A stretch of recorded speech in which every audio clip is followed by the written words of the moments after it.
ଆକାଶବାଣୀ।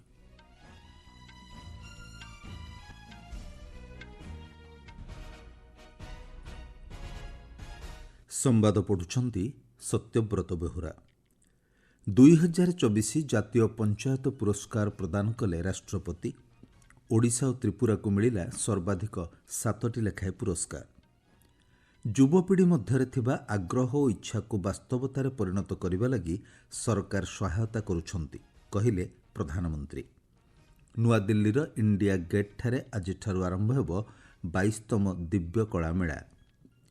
2040 ମସିହା ସୁଦ୍ଧା ଚନ୍ଦ୍ରରେ ଅବତରଣ କରିବେ ଜଣେ ଭାରତୀୟ, କହିଛନ୍ତି କେନ୍ଦ୍ର ବିଜ୍ଞାନ ଓ ପ୍ରଯୁକ୍ତି ବିଦ୍ୟା ରାଷ୍ଟ୍ରମନ୍ତ୍ରୀ।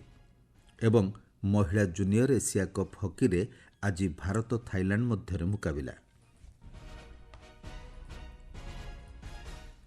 ରାଷ୍ଟ୍ରପତି ଦ୍ରୌପଦୀ ମୁର୍ମୁ ନୂଆଦିଲ୍ଲୀ ବିଜ୍ଞାନ ଭବନରେ 2024 ଜାତୀୟ ପଞ୍ଚାୟତ ପୁରସ୍କାର ପ୍ରଦାନ କରିଛନ୍ତି। ଗତ ସନ୍ଧ୍ୟାରେ ପଞ୍ଚାୟତିରାଜ ମନ୍ତ୍ରଣାଳୟ ପକ୍ଷରୁ ଆୟୋଜିତ ସ୍ୱତନ୍ତ୍ର ଉତ୍ସବରେ ବିଭିନ୍ନ ବର୍ଗରେ 45 ଜଣଙ୍କୁ ପୁରସ୍କୃତ କରାଯାଇଛି। ଏଥିରେ ଓଡ଼ିଶା ଓ ତ୍ରିପୁରାକୁ ସର୍ବାଧିକ 7ଟି ଲେଖାଏଁ ପୁରସ୍କାର ମିଳିଛି। ଏହି ଅବସରରେ ରାଷ୍ଟ୍ରପତି ଶ୍ରୀମତୀ ମୁର୍ମୁ ସମସ୍ତ ବିଜେତାଙ୍କୁ ପ୍ରଶଂସା କରିବା ସହ ଭବିଷ୍ୟତରେ ଶ୍ରେଷ୍ଠ କାର୍ଯ୍ୟ ପାଇଁ ଏହା ପ୍ରେରଣା ଯୋଗାଇବ ବୋଲି କହିଛନ୍ତି।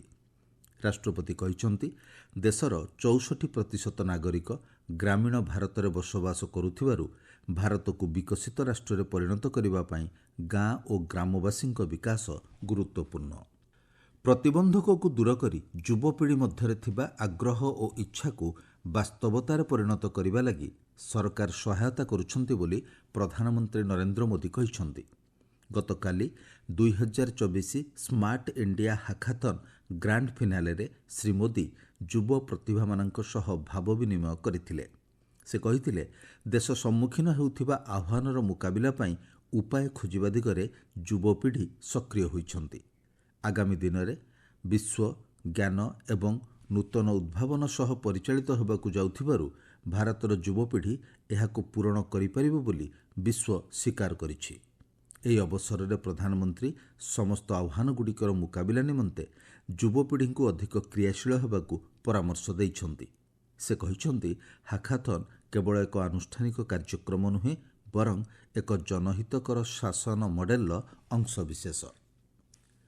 ନୂଆଦିଲ୍ଲୀର ଇଣ୍ଡିଆ ଗେଟ୍ଠାରେ ଆଜିଠାରୁ 22ତମ ଦିବ୍ୟ କଳା ମେଳା ଆରମ୍ଭ ହେବ। କେନ୍ଦ୍ର ସାମାଜିକ ନ୍ୟାୟ ଓ ସଶକ୍ତିକରଣ ମନ୍ତ୍ରଣାଳୟର ଭିନ୍ନକ୍ଷମ ସଶକ୍ତିକରଣ ବିଭାଗ ପକ୍ଷରୁ ଏହା ଆୟୋଜନ କରାଯାଉଛି। ଦିବ୍ୟ କଳା ମେଳାରେ ସାରା ଦେଶରୁ ଦିବ୍ୟାଙ୍ଗ କାରିଗର, ଉଦ୍ୟୋଗୀ ଓ କଳାକାରମାନଙ୍କ ପ୍ରତିଭା, ସୃଜନଶୀଳତା ଏବଂ ଉଦ୍ୟୋଗୀ ଭାବନାକୁ ପ୍ରଦର୍ଶନ କରାଯିବ। 100ରୁ ଅଧିକ ଦିବ୍ୟାଙ୍ଗ ଉଦ୍ୟୋଗୀ ଓ କାରିଗର ସେମାନଙ୍କ ଉତ୍ପାଦ ଓ ଦକ୍ଷତା ପ୍ରଦର୍ଶନ କରିବେ। ପ୍ରତିଦିନ ପୂର୍ବାହ୍ନ 11ଟାରୁ ରାତି 9ଟା ପର୍ଯ୍ୟନ୍ତ ଏହି କାର୍ଯ୍ୟକ୍ରମ ଚଳିତ ମାସ 22 ତାରିଖ ପର୍ଯ୍ୟନ୍ତ ଅନୁଷ୍ଠିତ ହେବ। କେନ୍ଦ୍ର ସରକାର ଆସନ୍ତା ବର୍ଷ ମାର୍ଚ୍ଚ 31 ପର୍ଯ୍ୟନ୍ତ ଲାଗୁ ହେବାକୁ ଥିବା ଗହମ ମହଜୁଦ ସୀମାକୁ ସଂଶୋଧନ କରିବା ଲାଗି ନିଷ୍ପତ୍ତି ନେଇଛନ୍ତି। ସାମଗ୍ରିକ ଖାଦ୍ୟ ନିରାପତ୍ତାକୁ ନିୟନ୍ତ୍ରଣ କରିବା ଏବଂ ଅସାଧୁ ଉପାୟରେ ଗହମ ମହଜୁଦ ରୋକିବା ଲାଗି କେନ୍ଦ୍ର ସରକାର ପୂର୍ବରୁ ମହଜୁଦ ସୀମା ଲାଗୁ କରିଥିଲେ। ବ୍ୟବସାୟୀ ଏବଂ ହୋଲସେଲରଙ୍କ ପାଇଁ ପୂର୍ବରୁ ଗହମ ମହଜୁଦ ସୀମା 2000ରୁ 1000 ମେଟ୍ରିକ୍ ଟନ୍କୁ ହ୍ରାସ କରାଯାଇଥିବା ବେଳେ ଖୁଚୁରା ବ୍ୟବସାୟୀଙ୍କ ପାଇଁ ଏହି ସୀମା 10ରୁ 5 ମେଟ୍ରିକ୍ ଟନ୍କୁ ହ୍ରାସ କରାଯାଇଥିଲା। ଏ ସମ୍ପର୍କରେ କେନ୍ଦ୍ର ଖାଉଟି ବ୍ୟାପାର, ଖାଦ୍ୟ ଏବଂ ସାଧାରଣ ବଣ୍ଟନ ମନ୍ତ୍ରଣାଳୟ କହିଛି, 2024 ରବି ଋତୁରେ 1132 ଲକ୍ଷ ମେଟ୍ରିକ୍ ଟନ୍ ଗହମ ଗଚ୍ଛିତ କରାଯାଇଛି। ଆସନ୍ତା ଡିସେମ୍ବର 14 ତାରିଖରେ ପ୍ରଖ୍ୟାତ ଚଳଚ୍ଚିତ୍ର ନିର୍ମାତା ରାଜ କପୁରଙ୍କ ଜନ୍ମ ଶତବାର୍ଷିକୀ ପୂର୍ବରୁ ପ୍ରଧାନମନ୍ତ୍ରୀ ନରେନ୍ଦ୍ର ମୋଦି ତାଙ୍କ ଜୀବନୀ ଓ ପରମ୍ପରାକୁ ସ୍ମରଣ କରି ଗତକାଲି ନୂଆଦିଲ୍ଲୀରେ ତାଙ୍କ ପରିବାରବର୍ଗଙ୍କ ସହ ସାକ୍ଷାତ କରିଛନ୍ତି। ଏହି ଅବସରରେ କପୁର ପରିବାର ପକ୍ଷରୁ ପ୍ରଧାନମନ୍ତ୍ରୀଙ୍କୁ ରାଜ କପୁର ଚଳଚ୍ଚିତ୍ର ମହୋତ୍ସବକୁ ନିମନ୍ତ୍ରଣ କରାଯାଇଛି। ଚଳିତ ମାସ 13ରୁ 15 ତାରିଖ ପର୍ଯ୍ୟନ୍ତ ଦେଶର 40ଟି ସହରରେ ଏହା ଅନୁଷ୍ଠିତ ହେବ। ପ୍ରଧାନମନ୍ତ୍ରୀ କହିଛନ୍ତି, ଦେଶ ପ୍ରତି ଚଳଚ୍ଚିତ୍ର ନିର୍ମାତାମାନଙ୍କ ଅବଦାନ ପ୍ରଶଂସନୀୟ। ଏହି ସାକ୍ଷାତ ଆଲୋଚନା ଅବସରରେ ପ୍ରଧାନମନ୍ତ୍ରୀ ରାଜ କପୁରଙ୍କୁ ନେଇ ଏକ ଚଳଚ୍ଚିତ୍ର ନିର୍ମାଣ କରିବା ଲାଗି ଅନୁରୋଧ କରିଛନ୍ତି। ଶ୍ରୀ ମୋଦି କହିଛନ୍ତି, ରାଜ କପୁର ସେମାନଙ୍କ ଜୀବନ ଉପରେ ପ୍ରଭାବ ପକାଇଥିଲେ। ଭାରତୀୟ ସିନେମାକୁ ଏସିଆର ନୂତନ ପିଢ଼ି ପାଖରେ ପହଞ୍ଚାଇବା ପାଇଁ ଉଦ୍ୟମ କରିବା କ୍ଷେତ୍ରରେ କପୁର ପରିବାର ଗୁରୁତ୍ୱପୂର୍ଣ୍ଣ ଭୂମିକା ଗ୍ରହଣ କରିବା ଉପରେ ଶ୍ରୀ ମୋଦି ଗୁରୁତ୍ୱାରୋପ କରିଥିଲେ। ଆପଣମାନେ ସମ୍ବାଦ ଶୁଣୁଛନ୍ତି ଆକାଶବାଣୀରୁ।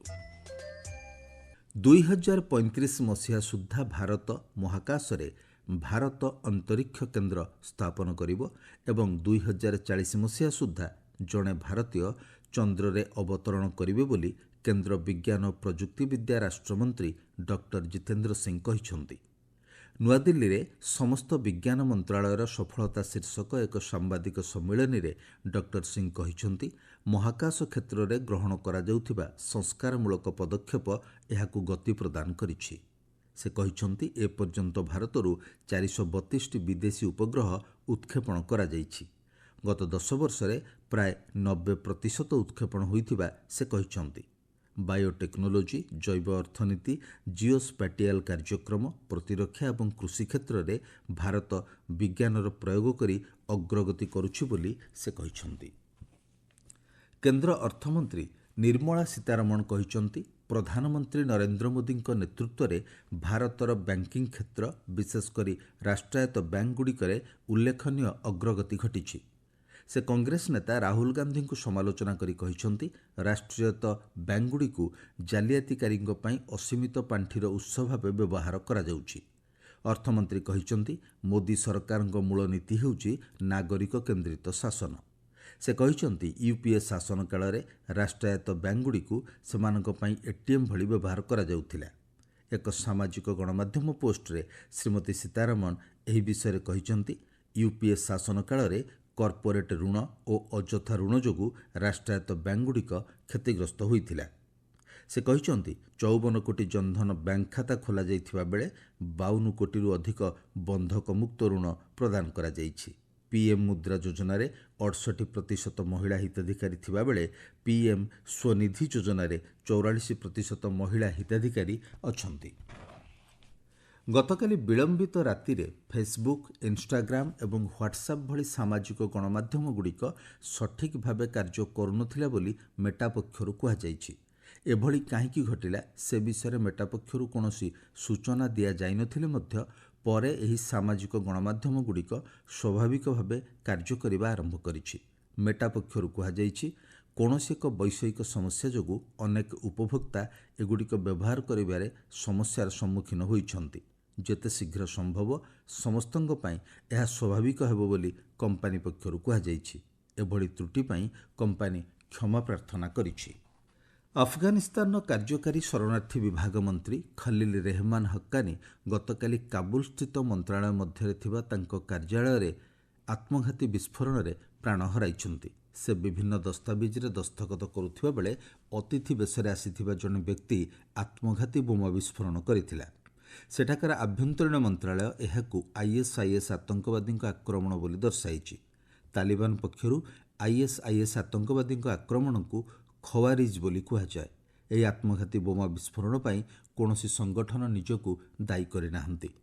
ବୋମା ବିସ୍ଫୋରଣରେ ଅନ୍ୟ 6 ଜଣ ମଧ୍ୟ ପ୍ରାଣ ହରାଇଛନ୍ତି। ମହିଳା ଜୁନିୟର ଏସିଆ କପ୍ ହକିରେ ଆଜି ମସ୍କଟରେ ଚତୁର୍ଥ ତଥା ଅନ୍ତିମ ଲିଗ୍ ମ୍ୟାଚ୍ରେ ଭାରତ ଥାଇଲ୍ୟାଣ୍ଡ ମଧ୍ୟରେ ମୁକାବିଲା ହେବ। ଗତକାଲି ଅନୁଷ୍ଠିତ ତୃତୀୟ ମ୍ୟାଚ୍ରେ ଭାରତ 1-2 ଗୋଲ୍ରେ ଚୀନଠାରୁ ପରାସ୍ତ ହୋଇଥିଲା।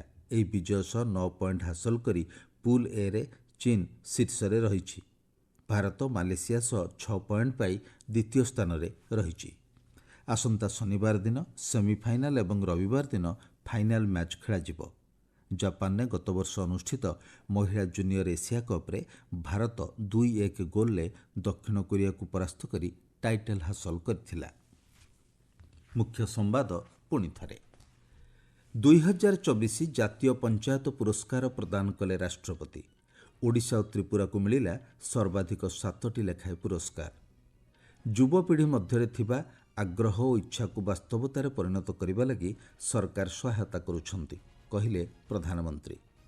ନୂଆଦିଲ୍ଲୀର ଇଣ୍ଡିଆ ଗେଟ୍ଠାରେ ଆଜିଠାରୁ ଆରମ୍ଭ ହେବ 22ତମ ଦିବ୍ୟ କଳା ମେଳା।